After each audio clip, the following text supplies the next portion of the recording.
નમસ્કાર મિત્રો, કેમ છો? બધા મજામાં? આપણે ધોરણ 12 ની અંદર પ્રકરણ 5 અને 6 બીજા એકમમાં અભ્યાસ કરી ચૂક્યા છીએ અને આજે આપણે પ્રકરણ 7 એટલે કે ઉદ્વિકાસની શરૂઆત કરવાની છે. ઉદ્વિકાસ મિત્રો શબ્દ જ બહુ રસપ્રદ છે. પ્રકરણ તો આખું રસપ્રદ છે જ, કારણ કે આની અંદર બે શબ્દ છે. એક ઉદ, એનો મતલબ છે ઉદ્ભવ, અને બીજો શબ્દ છે વિકાસ, જેનો અર્થ થાય છે કે ક્રમશઃ કોઈ ક્રિયા કે રચના ની જટિલતા માં થતો વધારો.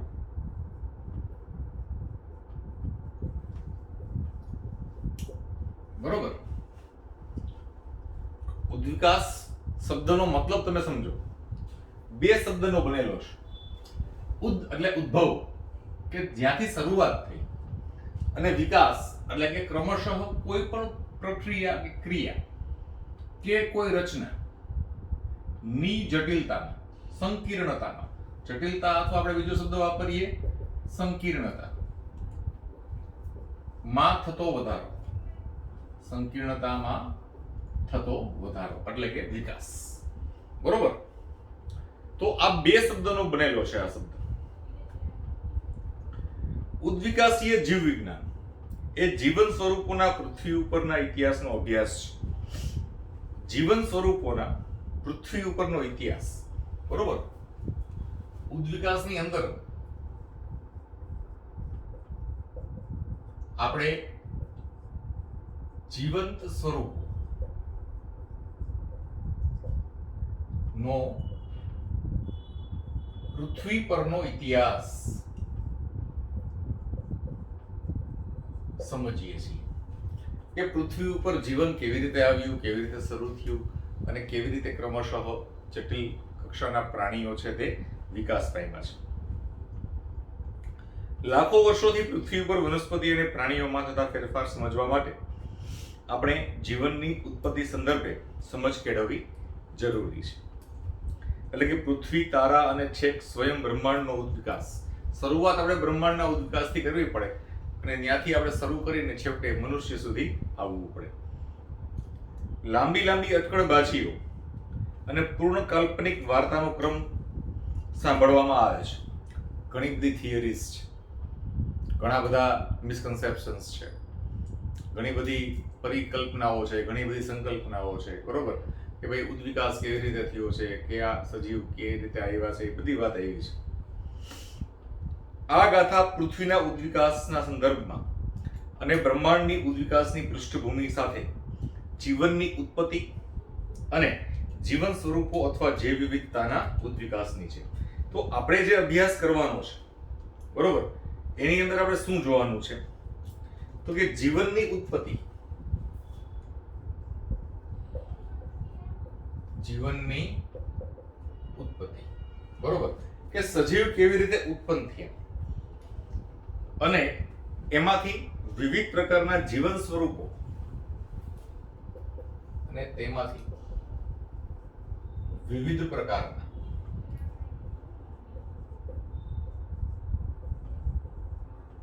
જીવન સ્વરૂપો કેવી રીતે ઉદ્વિકસિત થયા, આની ચર્ચા કરવાની છે. બરોબર મિત્રો? સૌથી પહેલા આપણે વાત આવે કે ભાઈ જીવની ઉત્પત્તિ કઈ રીતે થઈ છે પૃથ્વી ઉપર. બરોબર? પહેલો ટોપિક એ છે કે ભાઈ જીવની ઉત્પત્તિ કઈ રીતે થયેલી છે.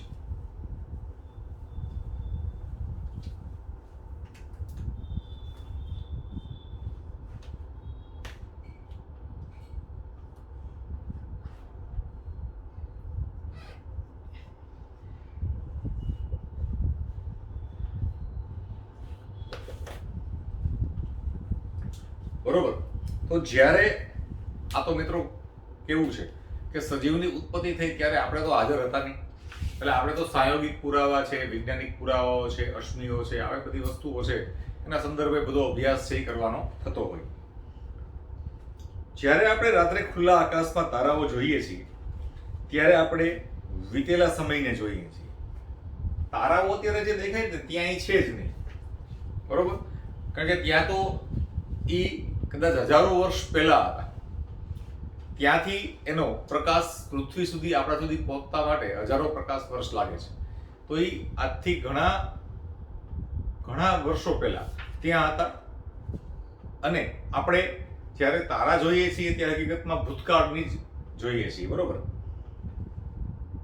વીતેલા સમયને જોઈએ છીએ. તારાઓ વચ્ચેનું અંતર પ્રકાશ વર્ષમાં માપવામાં આવે છે, કારણ કે ત્યાં કોઈ દિવસ આપણું કોઈ ભૌતિક અંતરનું માપન છે એ યોગ્ય હોય નહીં અથવા યોગ્ય ગણાય નહીં. કારણ કે પ્રકાશ છે એ 1 સેકન્ડમાં લગભગ 3 લાખ કિલોમીટર પ્રતિ સેકન્ડ ઝડપથી જતો હોય, તો 1 વર્ષમાં પ્રકાશ છે એ કેટલું અંતર કાપે એને આપણે પ્રકાશ વર્ષ કહીએ છીએ, બરોબર. આપણે આજે જે વસ્તુઓ જોઈએ છીએ એ એવી વસ્તુ છે કે જેમાંથી પ્રસ્ફુટિત પ્રકાશની યાત્રા લાખો વર્ષ પહેલા શરૂ થયેલી અને તે આપણાથી અબજો કિલોમીટર દૂર છે. એટલે પહેલી વાત તો એ છે કે જે તારાઓ છે, બરોબર, એ અબજો પ્રકાશ વર્ષ દૂર છે, અબજો કિલોમીટર દૂર છે, બરોબર. તેમાંથી નીકળેલ પ્રકાશ આપણા સુધી પહોંચતા ઘણો સમય લાગે છે.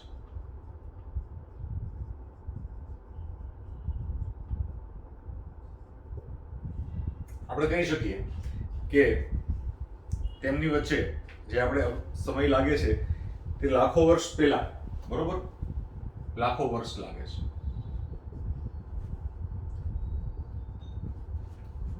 હવે માટે આપણે એમ કહી શકીએ કે જ્યારે આપણે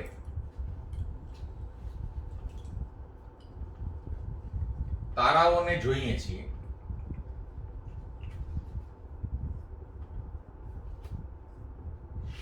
ત્યારે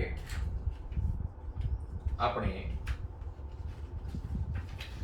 ભૂતકાળમાં હોઈએ છીએ, બરોબર, વીતેલા સમયને જોઈએ છીએ. ત્યારે આપણે વીતેલા સમયને જોઈએ છીએ, એટલે કે ભૂતકાળને જોઈએ છીએ, બરોબર.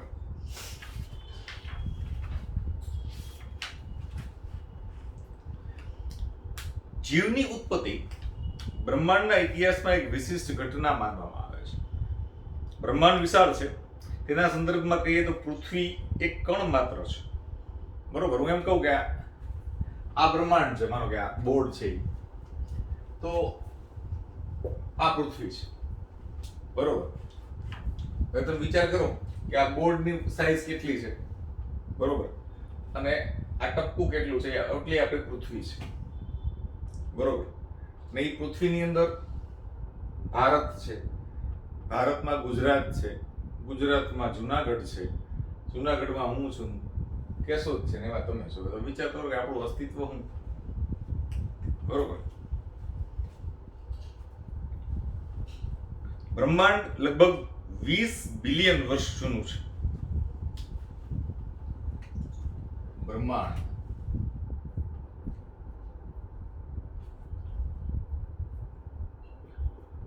20 બિલિયન વર્ષ જૂનું છે. આ જે આંકડા છે એ ખાસ મહત્વના છે, કારણ કે આમાંથી સીધા પ્રશ્નો પૂછાઈ શકે છે. બ્રહ્માંડમાં ઘણી બધી આકાશગંગાઓ આવેલી છે. આકાશગંગાઓ તારા, વાયુ અને ધૂળના વાદળો ધરાવે છે. આકાશગંગા શબ્દ શું કામ આવે છે ખબર તમને મિત્રો? કારણ કે જ્યારે આપણે રાત્રે જોઈએ ને ત્યારે એ આમ સફેદ પટ્ટા જેવું દેખાય, બરોબર? તો ગંગા નદી આપણે અહીંયા છે, બરોબર? ઇંગ્લિશમાં એને મિલ્કી વે કહેવાય છે, કારણ કે ઇટ એપિયર્સ વ્હાઇટ, સફેદ રંગનું દેખાય છે, બરોબર? અથવા દૂધ ગંગા એ આકાશ ગંગાનું એક બીજું નામ છે દૂધ ગંગા, બરોબર? તો આકાશ ગંગાની અંદર કયા કયા ઘટકો આવેલા છે? તો કે એની અંદર તારાઓ છે, વાયુઓ છે અને ધૂળના વાદળો છે. તારાઓ છે, વાયુઓ છે અને ધૂળના વાદળો છે, બરોબર? એનું બનેલું છે. રાત્રે સફેદ દેખાય છે, બરોબર? માટે એને આપણે આકાશ ગંગા અથવા તો દૂધ ગંગા કહીએ છીએ, બરોબર? ખરેખર તો પૃથ્વી એ બ્રહ્માંડના કણ સ્વરૂપે છે. બિગ બેંગ બાદ મહા વિસ્ફોટ જેને આપણે કહીએ છીએ, બરોબર, થિયરી ઓફ બિગ બેંગ, આપણે બ્રહ્માંડની ઉત્પત્તિ સમજાવવાનો પ્રયત્ન કરે છે. આ એક વિશાળ અકલ્પ્ય ભૌતિક વિસ્ફોટ છે. બિગ બેંગ છે, બિગ બેંગ એ વિશાળ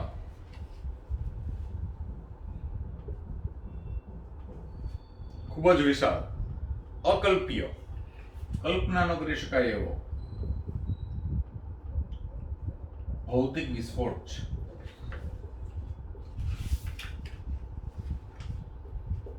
કેનો? તો કે કોસ્મિક ઈંડાનો.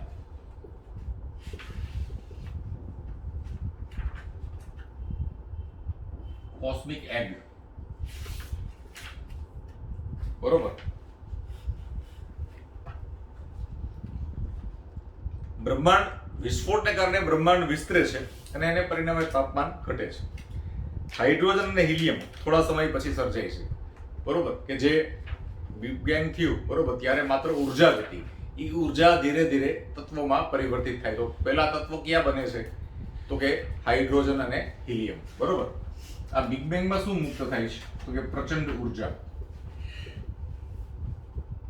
બરોબર? અને આ ઉર્જા છે એ તત્વ એટલે કે મેટર માં પરિવર્તિત થાય છે,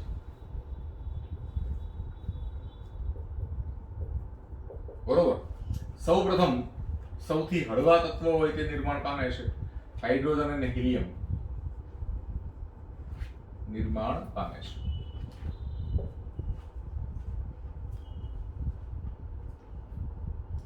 આ વાયુઓ ગુરુત્વાકર્ષણને કારણે એકઠા થયા અને પ્રવર્તમાન બ્રહ્માંડની આકાશગંગાઓ અસ્તિત્વમાં આવી.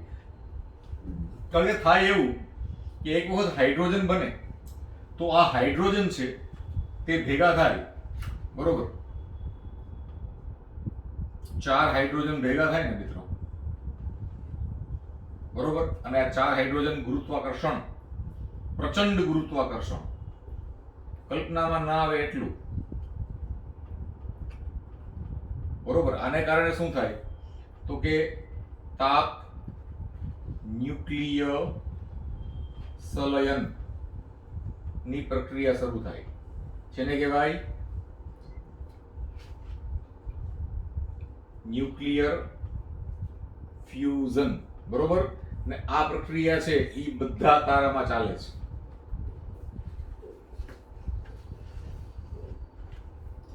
ઓકે, તો આ તાપ ન્યુક્લિયર સંલયનની પ્રક્રિયા થાય, એમાં 4 હાઇડ્રોજન છે એ એક હિલિયમમાં ફેરવાય, બરોબર?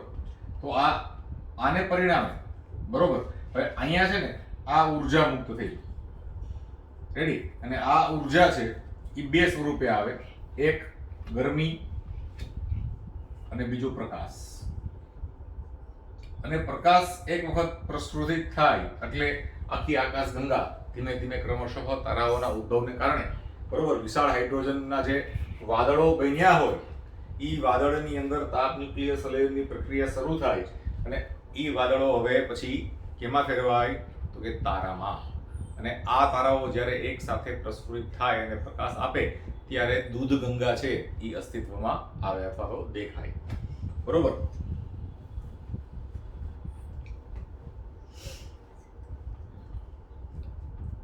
હાઇડ્રોજન અને હિલિયમ થોડા સમય બાદ સર્જાયા. આ વાયુઓ ગુરુત્વાકર્ષણને કારણે એકઠા થયા અને પ્રવર્તમાન બ્રહ્માંડની આકાશગંગાઓ અસ્તિત્વમાં આવી. મિલ્કી વે દૂધગંગા નામની આકાશગંગા સૌરમંડળમાં 4.5 બિલિયન વર્ષ પૂર્વે પહેલા પૃથ્વીની રચના થઈ એવું મનાય છે. બરોબર. મિલ્કી વે નામની આકાશગંગાના સૌરમંડળમાં 4.5 બિલિયન વર્ષ પહેલા પૃથ્વીની રચના થઈ હોય એવું માનવામાં આવે છે. બરોબર. તો પહેલી વાત તો એ છે કે દૂધગંગા, દૂધની કોઈ ગંગા નથી. બરોબર. આ એક ગેલેક્સી છે, તારાઓનો વિશાળ સમૂહ. ઓકે. એની અંદર સૌરમંડળ એટલે કે સૂર્ય અને એના બધા ઘટકો,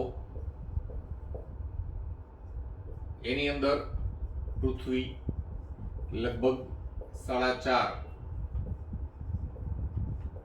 બિલિયન વર્ષ પહેલા અસ્તિત્વમાં આવી એવું મનાય છે. પણ સમય તો જુઓ, 4.5 બિલિયન વર્ષ પૂર્વે. શરૂઆતમાં પૃથ્વી પર વાતાવરણ ન હતું, ઓબ્વિયસ છે, કારણ કે અત્યારના જે વાયુઓ છે વાતાવરણની અંદર તે તો હોય જ નહીં. પાણીની બાષ્પ, મિથેન, કાર્બન ડાયોક્સાઇડ અને એમોનિયા જેવા પીગળેલા દ્રવ્યો મુક્ત થયા અને સપાટીને ઢાંકતા રહ્યા. બરોબર. જો ઘટક ક્યાં ક્યાં છે તો કે સૌથી પહેલા પાણીની બાષ્પ, આ વરાળ સ્વરૂપે. બરોબર. ત્યાર પછી મિથેન, તો કાર્બન બની ગયો છે મિત્રો, એટલે હાઇડ્રોજન તો હતો જ, તો એ બે સંયોજાય અને મિથેન બને છે. ત્યાર પછી ઓક્સિજન સાથે સંયોજાય અને કાર્બન ડાયોક્સાઇડ બને છે. ફરી પાછું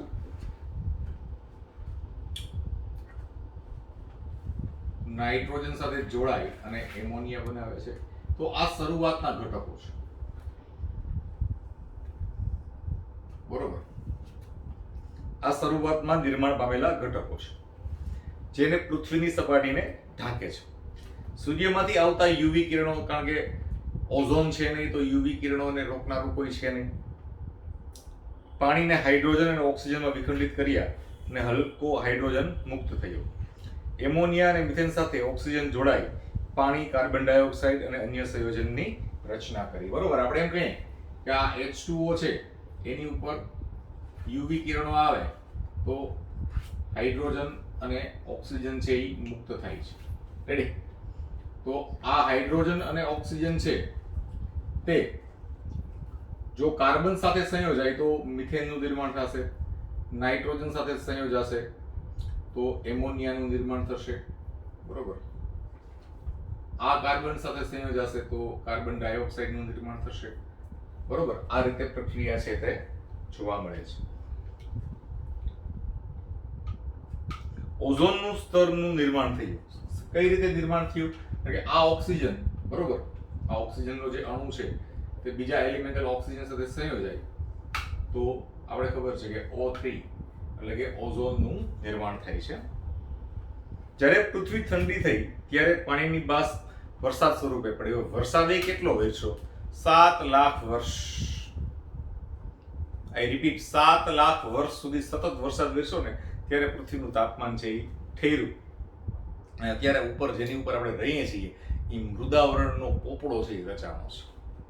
બરોબર. આખો પહેલા તો ભેગો જ હતો, પછી આ બધા ખંડો છે એ નોખા થયા, કોન્ટિનેન્ટલ ડ્રિફ્ટ થઈ એટલે બધા ખંડો છે એ નોખા થયા છે. પૃથ્વી પર આવેલા ખાડાઓમાં પાણી એકઠું થયું અને જેની અંદર ક્ષારનું પ્રમાણ વધુ જમા થયું. બરોબર. એ બધા મહાસાગરમાં રૂપાંતરિત થઈ ગયા અથવા મહાસાગર કહેવાના. પૃથ્વીની ઉત્પત્તિ બાદ 500 મિલિયન વર્ષ બાદ પૃથ્વી ઉપર દ્રશ્યમાન થયો કે લગભગ 4 બિલિયન વર્ષ પહેલા. જો પૃથ્વીની ઉત્પત્તિ તો થઈ ગઈ, બરોબર, પછી પૃથ્વીની ઉત્પત્તિ પછી કેટલા વર્ષો પછી સજીવ છે, પ્રથમ સજીવ છે એ આવ્યો? તો કે પૃથ્વીની ઉત્પત્તિ થી 500 મિલિયન વર્ષ બાદ સૌ પ્રથમ જીવ અસ્તિત્વમાં આવ્યો છે પૃથ્વી ઉપર. મિત્રો વિચાર તો કરો કે પૃથ્વી ઉત્પન્ન થઈ અને એની ઉપર સજીવને ઉત્પન્ન કરતા કેટલા વર્ષો વયા ગયા. 500 મિલિયન વર્ષો, એટલે ક્યાં વાત ગઈ. બરોબર. હવે પ્રશ્ન એ છે કે પૃથ્વી ઉપર જીવન આવ્યું કેવી રીતે, ઉત્પત્તિ કેવી રીતે થઈ, એને આપણે થોડી ચર્ચા કરીએ. બરોબર મિત્રો. સૌથી પહેલા એક આનો સ્ક્રીનશોટ લઈ લો.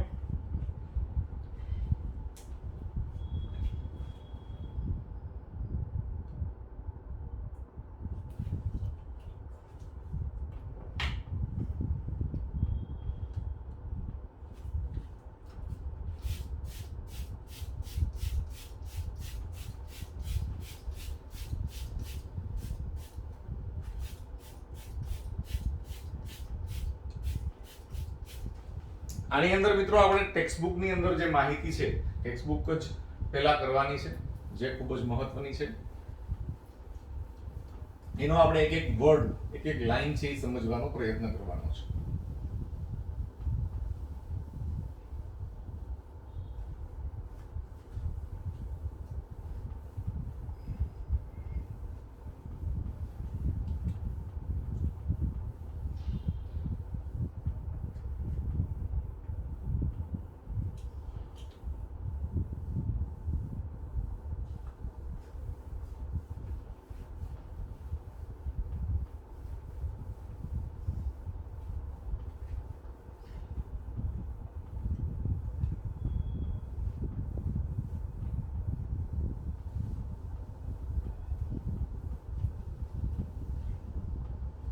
હવે આપણે વાત કરીએ કે પૃથ્વી ઉપર જીવનની શરૂઆત કેવી રીતે થઈ છે.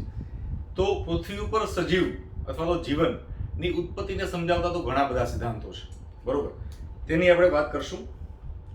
શું જીવન બાહ્ય અંતરિક્ષમાંથી આવ્યું છે, જેને આપણે કહીએ છીએ કે પેન્સપર્મિયા, એવું કહેવાય છે,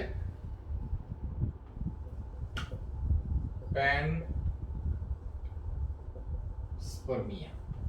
બરોબર. પેન નો મતલબ બહારથી, સ્પર્મિયા નો મતલબ છે કે જીવન શરૂ કરનાર ઘટકો. બરોબર. તો શું પૃથ્વી ઉપર જીવન શરૂ કરનાર ઘટકો બહારથી આવેલ છે? કેટલાક વૈજ્ઞાનિકો માને છે કે તે બહારથી આવ્યું છે. પહેલાના ગ્રીક વિચારકો માને છે કે જીવનના એકમો, જેને સ્પોર્સ કહે છે, તે પૃથ્વીના વિવિધ ગ્રહોમાં સ્થળાંતરિત થયા છે. બરોબર. ગ્રીક વિચારકોનું માનવું છે એવું.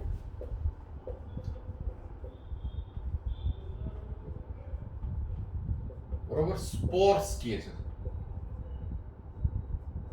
હવે સ્પોર્સ, બરોબર, જે આગળ ઉદ્વિકસિત થઈને કોઈ સજીવનું નિર્માણ કરે એવા ઘટકો, તે પૃથ્વી ઉપર વિવિધ ગ્રહોમાં સ્થળાંતરિત થયા છે એવું ગ્રીક વિચારકો માને છે.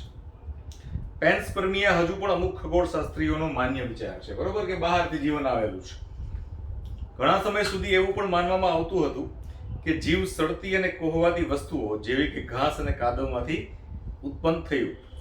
આ સ્વયંસ્ફુરિત જનનવાદ હતો. બરોબર. સ્વયં સ્ફુરિત જનનવાદ, કે ભાઈ માટીમાંથી કીડા ઉત્પન્ન થયા. બરોબર. પછી કાદવ માંથી કીટકો આવ્યા. બરોબર. કાદવ અને છાણ માંથી. પછી માંસ માંથી બધા માખી ને એવા બધા ઘટકો છે એ ઉત્પન્ન થયા. પણ પ્રશ્ન એ છે કે આ માંસ ને છાણ ની એવું ક્યાંથી? બરોબર. તો કે ભાઈ એ હતું જ યાર, એ એવી મગજમારી નહીં કરવાની કે એમ બોલી આ ક્યાંથી એવું, ઓલું ક્યાંથી એવું. એમ કીધું કે ભાઈ કાદવ માંથી કીટક આવ્યા, માંસ માંથી માખી આવી, માટીમાંથી કીડા આવ્યા, માની લેવાનું તમારે. પછી ઈ ક્યાંથી એવું, ઓલું ક્યાંથી એવું, જ્યાંથી એવું ત્યાંથી. બરોબર. એવું ન હાલે ને. આ તો ભાઈ વિજ્ઞાન છે. બરોબર. વિજ્ઞાનની અંદર તો તમારે ઠોસ પુરાવા આપવા પડે. એટલે આ સ્વયંસ્ફુરિત જનનવાદ છે ને, એ અમાન્ય રહ્યો. એની પાછળનું કારણ એ છે કે આ બધી વસ્તુ ક્યાંથી એવી એ કઈ સમજાવવામાં આવ્યું નથી એની અંદર. લુઈ પાસ્ચરે સાવધાનીપૂર્વક પ્રયોગ કરી અને સાબિત કર્યું કે જીવ પૂર્વ અસ્તિત્વ ધરાવતા જીવમાંથી જ ઉત્પન્ન થાય છે, બરોબર, જેને જીવ જનનવાદ કહેવાય છે. એટલે લ્યુઈ પાસ્ચરે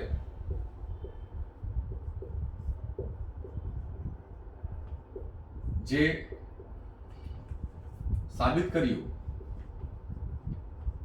એ જીવ જનનવાદ, બરોબર.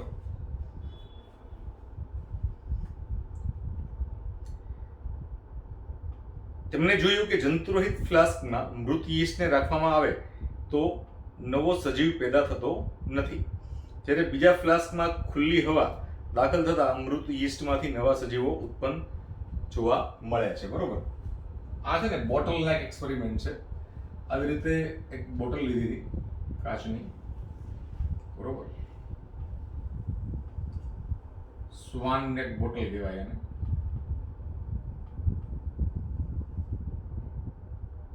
બરોબર, અહીંયા મૃત યીસ્ટ હતા.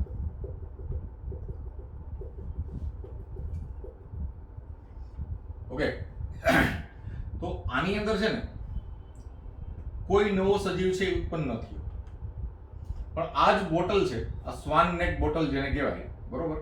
સ્વાન નેક બોટલ એટલે આપણે જે હંસ હોય ને એના ગરદન આકારની બોટલ, બરોબર. હવે આમાંથી એને આટલો કટકો કાઢી નાખ્યો સ્વાન નેકનો, બરોબર, અને ખાલી એટલો ફ્લાસ્ક રાખ્યો.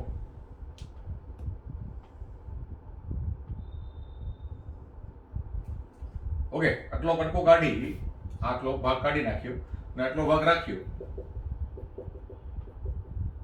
તો એની અંદર નવા સજીવો છે એ ઉત્પન્ન થયા. એનો મતલબ એવો થયો કે હવામાંથી કોઈ વસ્તુ અંદર આવી અને આની અંદર આ જે માધ્યમ હતું એ બેઝ માધ્યમ તરીકે કાર્ય કરીને એમાંથી નવો સજીવ છે એ આવ્યો. એટલે સજીવમાંથી જ સજીવ છે એ આવે છે, એટલે આપણે એને કહીએ છીએ જીવ જનનવાદ, બરોબર.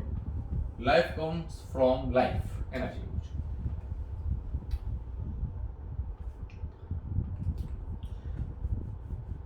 સ્વયંસ્ફુરી જનનવાદને કાયમી અવગણવામાં આવે છે. આ બધી વાતોથી એ પ્રશ્નનો જવાબ મળતો નથી કે પૃથ્વી પર સજીવ કેવી રીતે અસ્તિત્વમાં આવ્યો. હવે ઘણા વૈજ્ઞાનિક તો એવું કહેતા હતા, એક હતા પાદરી સુદરેસ કરીને એક પાદરી હતા. એને એમ કીધું કે ભાઈ ભગવાને 6 દિવસની અંદર પૃથ્વી ઉપર બધા સજીવ છે એ બનાવી નાખ્યા, બરોબર. 6 દિવસ, અને સન્ડે રજા રાખી, સન્ડે ઇઝ હોલિડે, બરોબર. એટલે આજની તારીખે આપણે રવિવારે રજા રાખીએ છીએ, બરોબર. આ છે ને આને કેવું કહેવાય છે, સરસ નામ આપ્યું છે આનું, દેવી જનનવાદ એવું નામ છે આનું, અથવા વિશિષ્ટ સર્જનવાદ. જો આને વિશિષ્ટ સર્જનવાદ કહેવાય છે, બરોબર. કે 6 દિવસમાં બધા ઘટકો નિર્માણ પામી ગયા અને 7મે દિવસે પાદરી સાહેબ કહે સન્ડે ઇઝ હોલિડે. ભગવાન કે બસ ચાલો ઘણું થયું, આપણે બધા એને પૃથ્વી પર જાઓ રમો, બરોબર, ને પોતે મજા કરી બધી, બરોબર, સન્ડે ઇઝ હોલિડે. પણ હકીકતમાં આ ધાર્મિક માન્યતાઓ છે, બરોબર. આપણે હિન્દુ ધર્મની અંદર અને બધા ધર્મોની અંદર પોતપોતાની માન્યતાઓ હોય જ છે, પણ આ માન્યતાઓ અને વાસ્તવિકતા વચ્ચે ઘણો બધો તફાવત હોય છે.